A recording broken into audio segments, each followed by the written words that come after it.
Welcome, everyone, to another episode of Currently Speaking, the podcast of the Current Consulting Group. I'm Bill Current, president and founder of the Current Consulting Group, and we're glad to have you with us today. Now, if you have not seen past episodes of Currently Speaking, just go to currentconsultinggroup.com. You'll find an archive there of past episodes of Currently Speaking, our past webinar episodes, blog posts that we put on there. You'll just find a wealth of information on there. But if you like today's webinar or today's podcast, please let other people know about it. We want to increase our viewership as much as possible. And also, if you have suggestions that you'd like to share in terms of topics you want us to cover, then please, by all means, reach out at info@currentconsultinggroup.com, and we will take all of that into consideration. We love ideas and suggestions. So let's get started. Now, there's been a lot said about the rescheduling of marijuana recently from Schedule 1 to Schedule 3 in the Controlled Substances Act, and it's created no end of confusion and chaos, especially among employers. So we're going to spend some time today sort of clearing the haze, so to speak, with our special guest, Phil Dubois. Phil and I have known each other for many, many years. He's been in the industry a long, long time and brings a wealth of knowledge and expertise to this topic. Phil, welcome to the show. Thank you, Bill. Pleasure to be here. Now, Phil, you're the founder and CEO of Workplace Screening Intelligence, a Florida-based company. Tell us a little bit about your company and a little bit about your background in the drug testing industry. Sure, absolutely. So Workplace Screening Intelligence, it is a third-party administrator who helps employers make screening for employees simple.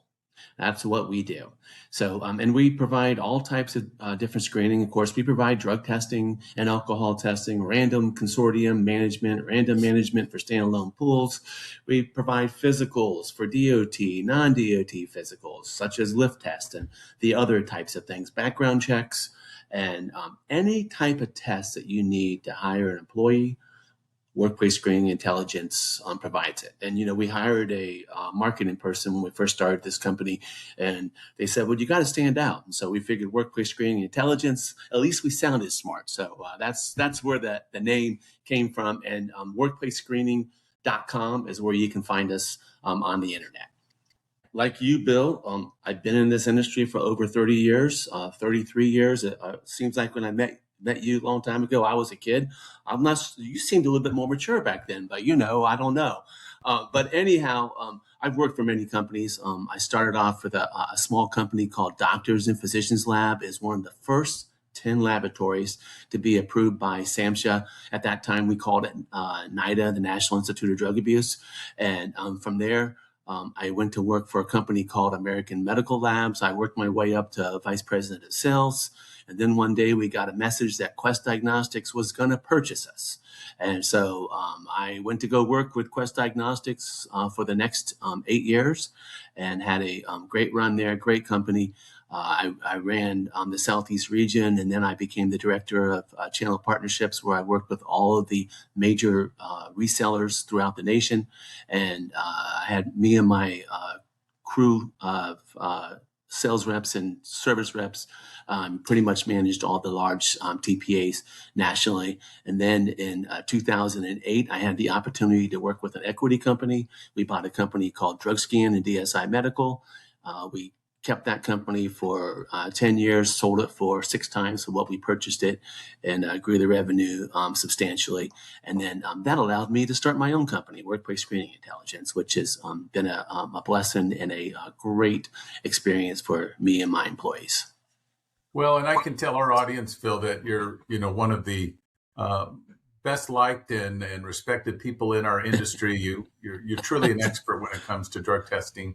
And some of those names that you threw out there, those are some blasts from the past, because you've had quite a great career before you started your own company. And we're sort of at a crossroads now, in a way, in our industry. Some recent federal actions, especially the most recent one with the acting attorney general instructing federal agencies to go forward with the rescheduling of, let me just read this so I get it right, FDA-approved marijuana products and state-licensed medical marijuana. And we can talk about that in a minute, but it's really prompted a a lot of confusion. There are legal challenges that are starting to materialize, and even though that this federal action doesn't legalize marijuana federally, it doesn't prohibit employers from conducting drug testing. There's a lot of misinformation out there about what rescheduling does, and probably some things about rescheduling that employers are maybe not taking as seriously as they should. So you're one of the most prominent and influential voices on this topic. What do you believe are some of the most dangerous misconceptions about this move to reschedule marijuana? Well, it kind of reminds me, Bill, of someone I heard, a very smart man a long time ago, President Ronald Reagan. He says, if the government shows up and says, we're here to help, you better run the other way, or something close to that. And Yeah. so, although I think they may be well-meaning, I like the word that you chose, confusion. That's the word that I use. It's just confusion. And it's whenever you have this type of information that goes out there, you can have problems. And like you said, rescheduling does not mean that it's federally legalized. It's not federally legalized at all until it becomes legalized. But it does cause a lot of problems. You have employees and applicants that believe they can now possibly smoke marijuana. It also doesn't mean that workplace testing is prohibited. There's nothing about rescheduling or legalizing marijuana that does that. The employers in most states have the right to drug test any employee for any substance that they choose to. Employers are probably the ones that are the most confused. I mean, Bob's Trucking Company is an expert in moving freight from point A to point B and getting that driver where it needs to be and staying in compliance. They're not experts in this. They certainly don't understand about what rescheduling of marijuana means. So now they're wondering, am I allowed to test these people? Am I not allowed to test these people? Do I have to take the risk if I'm not allowed to test them, like in the state of New York? If I'm not allowed to test my forklift drivers, who takes the risk? Well, the employer takes the risk because they have these 4 forklift drivers trying to move 2 tons of steel. And if one of them is intoxicated by marijuana or any other substance, it's catastrophic. I mean, all 4 of them can die, which is, really an issue. So, a lot of the employers are asking, what's the future of DOT testing? Does that mean I can test for marijuana? Can't test for marijuana? And I will probably talk about that later but it just causes confusion. And the part that I'm most concerned about is youth. Youth hear the word that it's rescheduled or it's legalized. In their mind, they think that it means it's good, okay for you. And if the federal government says it's okay, it has to be okay. And so that's where the biggest concerns are. And believe me, I was a 14, 15, 16-year-old youth at one time as well. Your mind is not fully developed. I've had conversations with my son over the years. I'm like, Jack, you just don't understand. And Dad, I'm a grown man at 14, So the bottom line is their brain is not fully developed, and the last thing they need to be doing is partaking of marijuana or other impairing substances until their brain is ready for it. Well, you make a really great point, which is that this movement to reschedule marijuana may be perceived by many, including youth, but employers as well, that somehow the federal government is saying that marijuana is not a harmful drug, or that it must be okay to use it now. And the pro-marijuana movement, they're very well funded. They're everywhere. And they've made it clear that they oppose drug testing employees, especially for marijuana with urine. So with all of this going on, why would you encourage your clients and other employers to continue to drug test, but also to drug test for marijuana? Well, I think the biggest thing that we have to understand is that marijuana, if it becomes legalized or rescheduled, whatever the end is, it's an impairing substance. Okay. And just like legalized alcohol, we can look at the track record of legalized alcohol. I remember when I was a kid, my dad would be driving down the road with a Busch light beer in the car, and that was normal and usual for him and all of his friends. They didn't think anything of that because we didn't have the DUI laws that we have today. But just like alcohol, And just like marijuana being impairing substances, there are people that know how to manage drinking or smoking, and there are people that don't. There are people that overdrink and they're smart enough to use an Uber to get home. But there are just as many people who can't control themselves with any impairing substance. And marijuana, I personally believe, is just a little bit worse because it takes away your inhibitions. Just like alcohol does too. But I think marijuana does it more because it relaxes you, and so they say it relaxes you and everything else. So that's my biggest concern. And I have concern for employers, like some of my employers in New York. They're not allowed to test for marijuana. And they're like, well, what do I do? I'm like, well, the only thing you really can do is to be super hypersensitive to supervisor training and abuse awareness, to get your supervisors trained to look for people who are using and abusing drugs and who may cause accidents. Because let's face it, you can look at the Quest Diagnostics drug testing index, and the amount of people that are positive for post-accident tests is at its highest level since they've started doing this drug testing index. And let me just be clear. We're talking about people who have had an accident and they're being tested, and they are at the highest rate ever. So that means that the employer is testing these people after they have an accident, and a lot of them are positive. So, marijuana and other impairing substances do cause accidents, and they do cost employers money due to these accidents. And then the other thing that comes with the accidents, the care of the person that was injured, the care of the person that was injured with them, as well as suits and everything, lawyers and everything else. So it's very expensive for employers, and that's why I encourage employers that they should continue to test for marijuana. And because it is a drug that you can keep people off the fence. When I was a kid, my company's tested for the company I worked for tested for drugs, and I didn't do drugs because it was a great excuse for me not to. It was a great excuse to tell my friends, no, I don't smoke marijuana because I'm going to lose my job. And, that was important to me, to keep my job and make money. Yeah. And you make an interesting point about the effect of marijuana on employees' abilities to do their job. And if they're in a safety sensitive job, they're impaired, then that creates all kinds of potential accidents, causing injury to others, maybe even fatalities, heaven forbid. Correct. Oh, yeah, absolutely. But it puts the employer in a position where, if an accident does occur and they weren't doing anything to try to prevent it in terms of drug testing, that increases that employer's exposure to liability. There's been a lot of discussion about, does rescheduling affect the U.S. Department of Transportation's ability to require covered employers to test for marijuana? And you and I both serve on the board of directors of the National Drug and Alcohol Screening Association, NDASA. And I know you recently participated in a press conference that was held in Washington, D.C., that was put on by NDASA to promote something that we're calling a safety carve-out to try to address that issue as it affects the transportation industry. Can you tell us a little bit about what a safety carve-out is, what it would do, and what we're doing to try to ensure that it gets included?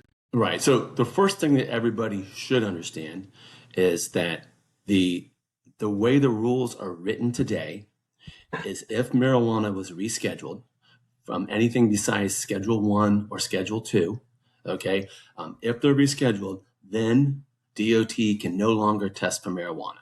Okay, so yes, that means that your kid's going on a school bus might be with someone who's intoxicated. You might be driving down the road, and in between two trucks, one of them or both of them may be intoxicated. You may be stepping on a plane, and the pilots may be flying higher than they normally do, if you know what I mean. So the bottom line is without a safety carve-out, the Department of Transportation cannot test for marijuana. So let me tell you what a safety carve-out is. A safety carve-out says that all testing as it is today will continue.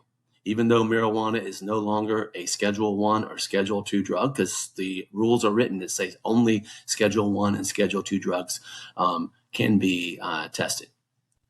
And Bill, you probably remember this from many years ago. A lot of people don't, but the alcohol rules had to be rewritten so that we could continue doing testing for DOT because it was a legal substance. So they had to rewrite the rules. So we're going to do the same thing, or we hope we're going to do the same thing with marijuana, where it's going to say that we continue to test for all DOT positions, DOT people that are in safety sensitive positions. And we want to further push so that all people in states can also test. The employer can choose to test anybody in a safety sensitive position. And like we talked about the people in New York, you can't test for individuals with New York unless you're a first responder or a nursery school worker. How they pick first responders. I understand first responders carry guns. Nursery school workers, I get it, they're around kids, but there's a lot more dangerous positions than just those two. That shouldn't probably be smoking marijuana. So the safety carve-out, to answer your question, again, the safety carve-out will allow DOT to continue testing, even though marijuana is not a Schedule 1 or Schedule 2 drug. So that just seems so obvious to me. I mean, that shouldn't even be a debate, but there seems to be some opposition. What's your feel? How is the recommendation of a safety carve-out, how's that being perceived and accepted among the people who are going to make those decisions? Well, we've been fighting. When I say we're talking about the National Drug and Alcohol Screening Association, which me and you belong to, and I know you. I'm the chair of the Government Affairs Committee, which oversees a lot of this stuff, and I know you're part of the Government Affairs Committee as well as part of and lead other groups as well. So the bottom line is, we are advocating for the DOT safety carve-out as well as a safety carve-out for non-DOT positions, especially in states like New York that don't allow the employer to have the choice. So we're advocating for it. And, I can tell you, we've been doing this for a long time with writing letters to senators, congressmen, and other interested parties. 3 years ago, we started doing Advocacy Day, where we go to Washington, D.C. once a year, and we advocate for our members. And what we're advocating for is safe and drug-free communities, as well as the employer's rights to a drug-free workplace. That's what we advocate for. So I knew this last year stuff was starting to happen. It was the first time that my faith was shaken, because we've been talking to senators and congressmen for 3 years now.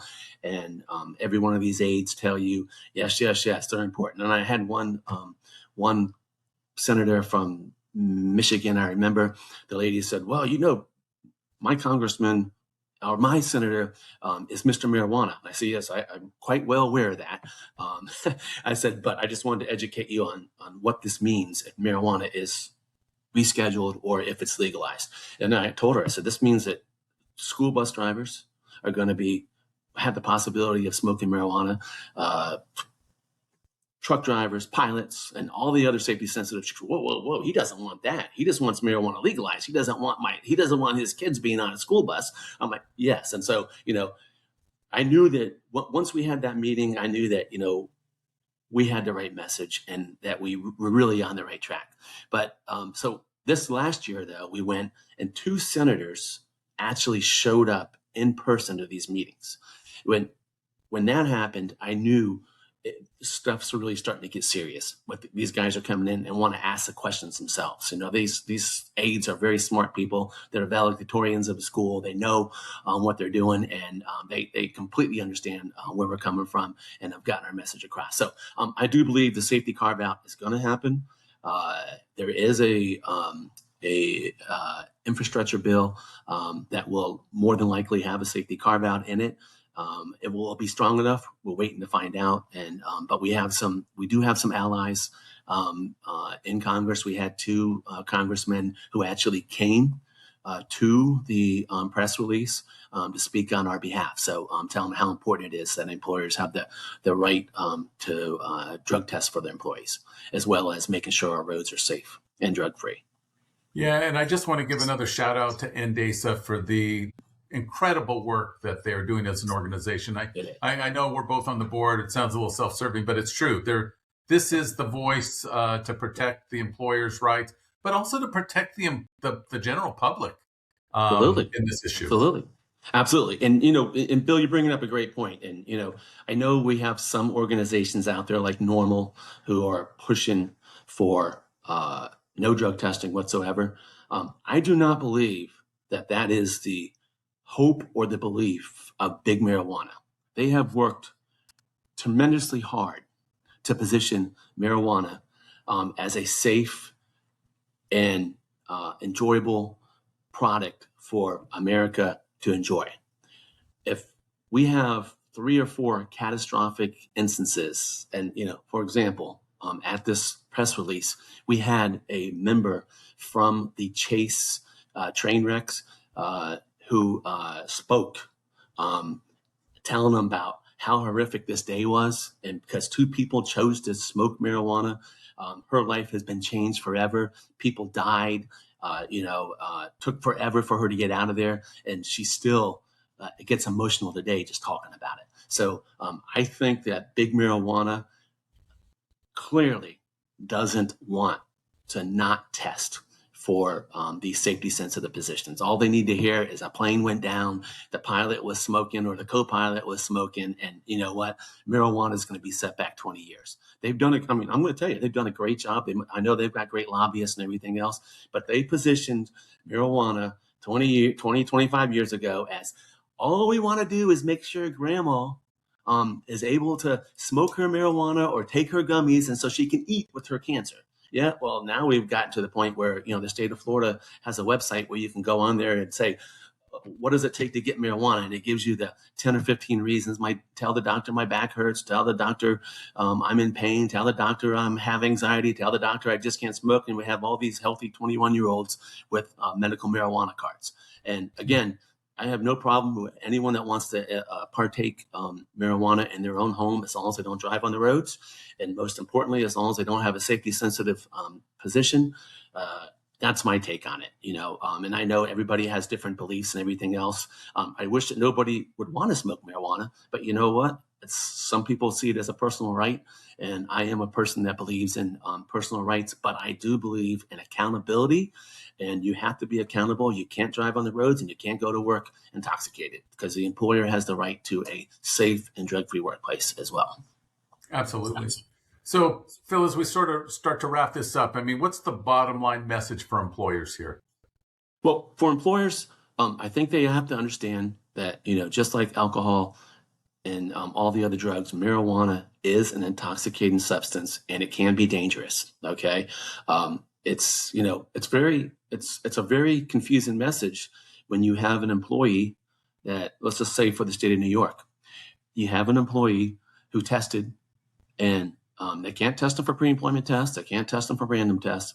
And so they passed their drug tests. So they were smoking marijuana when they passed their drug test. So what do they think? They think they can smoke marijuana. So Then what happens? 3 weeks later, they get in an accident. The kid loses his hand. And, the employer does a post-accident reasonable suspicion test on the employee, and the employee is positive. That may cost the employee's ability to get his job back and or get further care after his initial care. He may not get any rehab, testing done due to this positive marijuana. So what message does that send to the employees? They're already confused and dazed because they're smoking marijuana.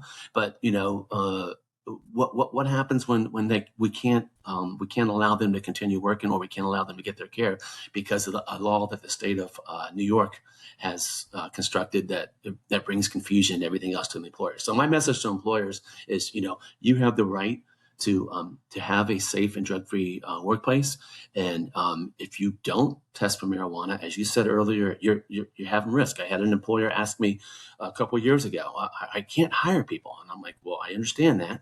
I said, but there's a risk. And they go, well, tell me about the risk. And this was a car dealership, and I said, you are testing today, okay, for marijuana, because why?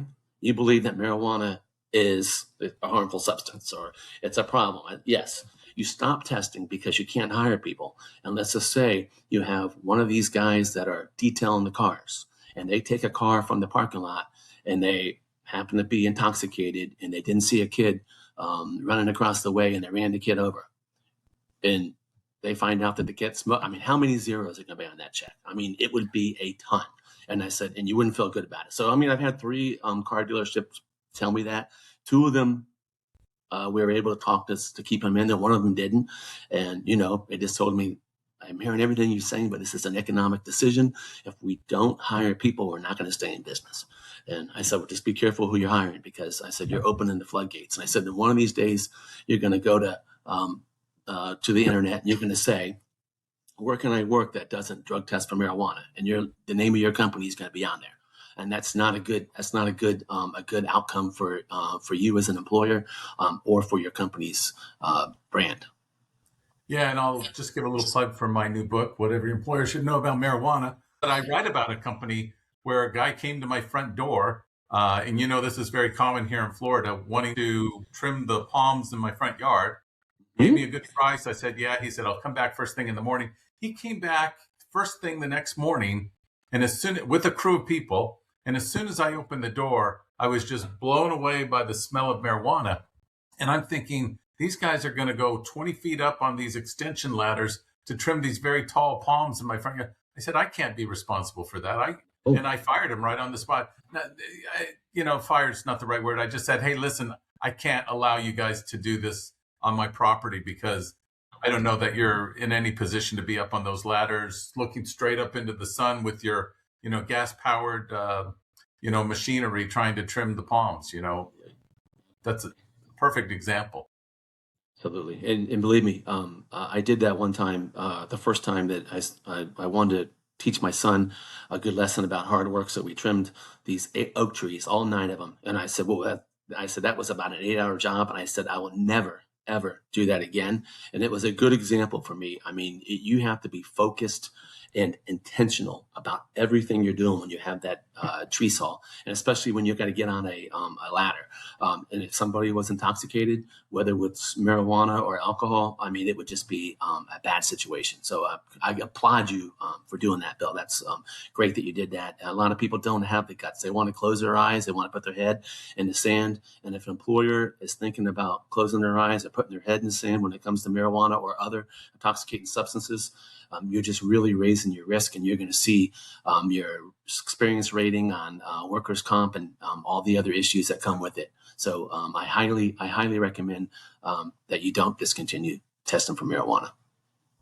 Well, so Phil, tell our audience again how they can get in touch with you and learn more about your company's services.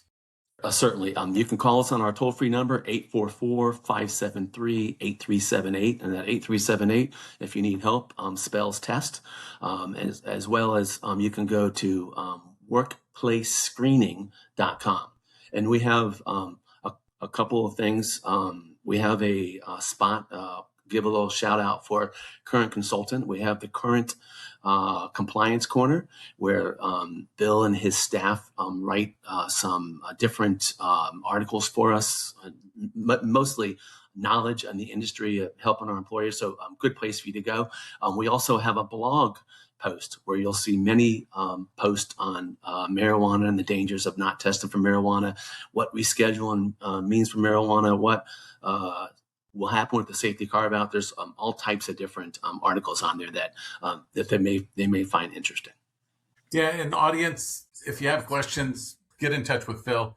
He's very approachable. He loves to get inquiries like that. So reach out to him. And thank you again, Phil, for joining us today and talking about this very timely and critical issue.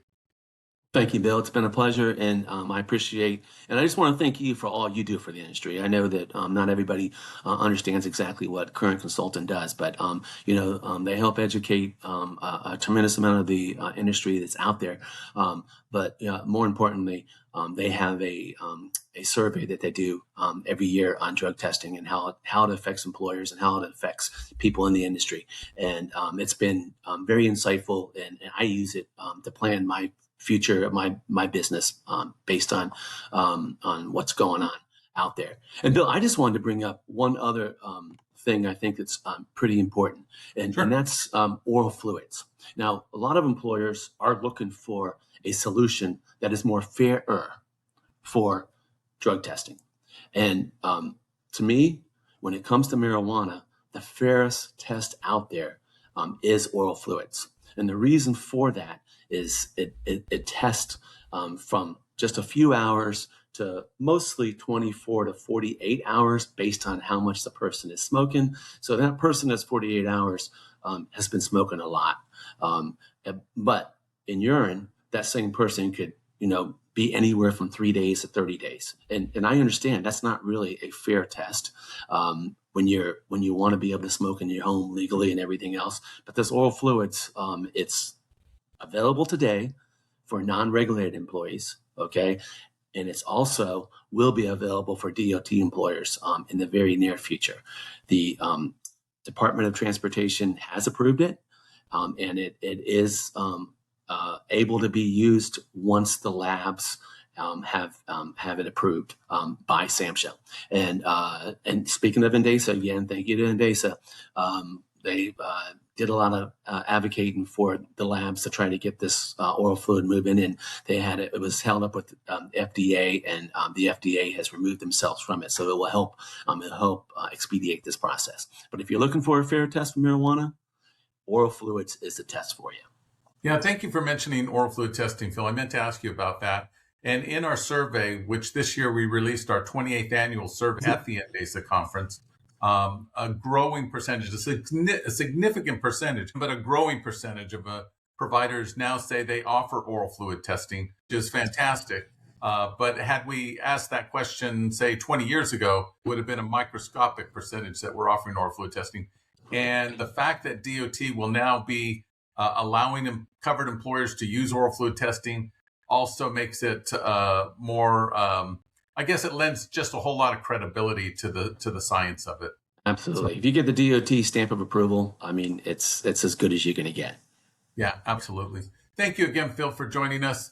And thank you, audience, for being with us for another episode of Currently Speaking. If you'd like to look at past episodes, go to currentconsultinggroup.com. You'll find an archive of past episodes of Currently Speaking, our podcast, as well as webinars and blog posts that we put on there. And if you have any questions or you would like to suggest topics, again, reach out to us at info@currentconsultinggroup.com. We'd be happy to entertain any ideas or suggestions that you have to make our podcast better. And with that, we'll conclude our this episode. Have a great day, and we'll see you the next time.